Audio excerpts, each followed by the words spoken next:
আমরা দেখতে পাচ্ছি গত 3 দশকে আপনাদের 33% কিডনি রোগ বৃদ্ধি পেয়েছে।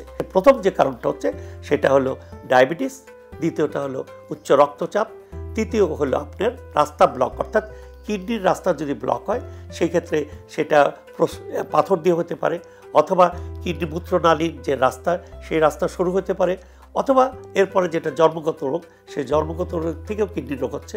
কিডনি দিবসের যে প্রতিপাদ্য বিষয় সেটা কিন্তু বলা হয়েছে যে আপনি আপনার কিডনি সম্বন্ধে জানেন, দ্রুত শনাক্ত করেন এবং কিডনিকে সুরক্ষা করেন। অর্থাৎ এই কিডনির রোগ যে আপনার একটা ভয়াবহ পরিস্থিতি, সেটা যদি আমরা প্রাথমিক পর্যায়ে শনাক্ত করতে পারি এবং চিকিৎসা দেয়, তাহলে কিন্তু কিডনি রোগের যে ভয়াবহ রূপ, অর্থাৎ 2টা কিডনি যখন 90% নষ্ট হয়ে যাবে, তখন কিন্তু আমরা এই সাধারণ চিকিৎসা করবো না, তখন আমাদের ডায়ালিসিস অথবা ট্রান্সপ্ল্যান্টের মাধ্যমে চিকিৎসা করবো। সেটা অত্যন্ত ব্যয়বহুল এবং যেটা বাংলাদেশে সেটা মাত্র 10% রোগীরা এটার চিকিৎসা নিতে পারে, বাকি 90% এই চিকিৎসাতে বঞ্চিত। তা আমাদের যেটা জনসাধারণের যেটা যে কিডনি রোগের সচেতনতা বাড়াইতে হবে।